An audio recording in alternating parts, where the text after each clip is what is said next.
At the dawn of the atomic age, deep inside a secret lab in Los Alamos, there was this small, kind of plain-looking sphere of plutonium. It was built for a war that had just ended, but believe me, its story was just getting started. This thing would become infamous, not for what it was meant to do, but for two terrible accidents that would change science forever. This is the story of the Demon Core. You know, the scientists who worked with this core, they had a nickname for their experiments. They called it tickling the dragon's tail. How wild is that phrase? It just perfectly captures this mix of, bravado and raw curiosity and just mortal danger. They were literally nudging this piece of metal right up to the brink of a nuclear chain reaction just to see what would happen. And that really brings us to the main question here, doesn't it? It sounds like something from a movie. A plutonium sphere, a simple everyday screwdriver, and a couple of mistakes that force this total revolution in how science deals with risk. So how on earth did it come to this? Okay, so to really get the accidents, we've got to understand the object itself. Its whole story starts right at the peak of the Manhattan Project, and it was built with a very, very deadly job in mind. So what we're looking at is a 6.2 kilogram sphere of plutonium. This was supposed to be the heart of a third atomic bomb, the one to be used after Nagasaki. But then, in August 1945, Japan surrendered. And just like that, overnight, this core's military purpose, it just vanished. It went from being a weapon to being this scientific curiosity, an object with immense power now ready for experiments at the Los Alamos lab. The whole reason for these experiments, the big goal, was to understand one single, unbelievably important idea: criticality. The best way to think about it is as a nuclear tipping point. It's that exact moment when the reaction inside the plutonium can finally sustain itself, releasing just a mind-boggling amount of energy.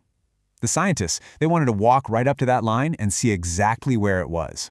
And wow, this really shows you the razor's edge they were on. On one side, you've got subcritical.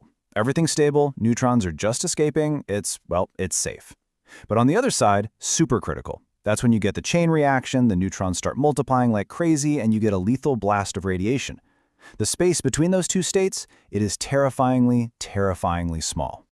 You also have to understand the vibe at Los Alamos back then. I mean, it was a place packed with geniuses, but also just immense confidence. You might even call it overconfidence. Formal safety rules, they basically didn't exist. These incredibly dangerous experiments relied on the steady hands and the sharp gut feelings of the scientists themselves. The thinking was, if you were smart enough, you could outwit any physical danger.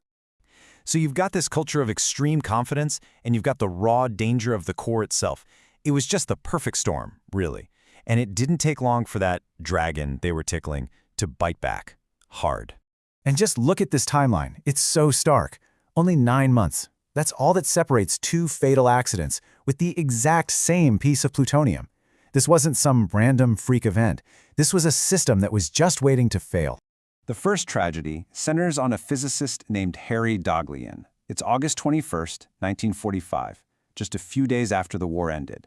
He's working late, and here's the kicker. He's working alone. The experiment was all about carefully stacking these tungsten carbide bricks around the plutonium core. See, these bricks act like mirrors for neutrons. They bounce escaping neutrons back in, pushing the core closer and closer to critical. And then it happened. A simple human error. As he was putting that very last brick in place, it just slipped. It fell right onto the sphere. For just a split second, the core was completely surrounded by these reflectors. It went supercritical. Instantly, the air in the room ionized, creating this strange, eerie blue glow. Daghlian, on pure instinct, knocked the brick off, stopping the reaction. But it was too late. In just those few seconds, he had absorbed a massive, fatal dose of radiation. He died 25 days later. Now, after an accident that horrific, you would think, right? You'd think there would be massive changes, new safety rules, an immediate stop to all these hands-on experiments. But that's not what happened. Unbelievably, the culture of relying on personal skill instead of safety systems was just so strong that things pretty much kept going just as they had before. And that brings us to the second, and probably more famous incident. 9 months later. This time, it's physicist Slotin, a leading expert on these tests. He's actually showing a few colleagues how to do a criticality experiment. The setup involved lowering a beryllium dome, another one of those neutron reflectors, over the core. And the only thing keeping the two halves from closing and starting a reaction was the tip of a flathead screwdriver. I think you can see where this is going. The screwdriver slips, the dome drops, the gap closes, and in an instant, the core goes supercritical again. That same blue flash lit up the room. In that moment, Louis Slotin took on a dose estimated to be over 20 sieverts. Now, to put that number in perspective for you, a dose of 5 sieverts is fatal about half the time. 20 sieverts is, well, it's just not survivable. Period. But what Slotin did next was just heroic. Reacting instantly, he literally tore the top half of the sphere off with his bare hands, stopping the reaction. That single, quick action almost certainly saved the lives of the 7 other people in that room. But for him, it was over. His fate was sealed. He died in agony 9 days later. 2 deaths, 1 core. This time, the loss of a respected senior scientist like Louis Slotin. It was a shock that the lab just could not ignore. The era of tickling the dragon's tail, it was well and truly over. These accidents just forced a complete, fundamental change. It was night and day. Before, you had experiments that relied on somebody's steady hand, on manual control. Afterwards, everything, and I mean everything, moved to remote handling and specially engineered safety systems. The authority of one brilliant person was replaced by the collective review of safety boards. And from that tragedy, the new commandments of nuclear safety were born. These are principles that are still standard practice today. Keep your distance, use heavy shielding, design your systems so that if they fail into a safe state. And maybe most importantly, create and follow formal written procedures. The lessons were learned at an absolutely terrible cost, but they became the foundation for safety in the entire field. So, after all that, what is the real legacy of this small, deadly piece of metal?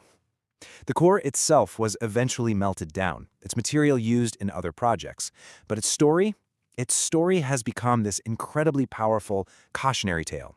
And this, right here, this is the real lesson.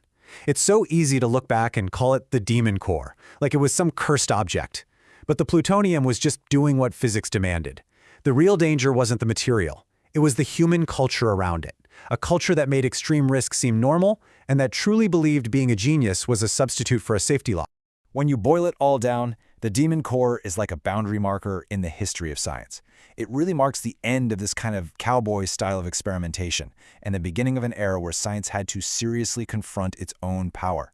It forced scientists to build safety engineering, institutional checks and balances, basically ways to restrain themselves. And all this leaves us with a pretty important question for today, doesn't it?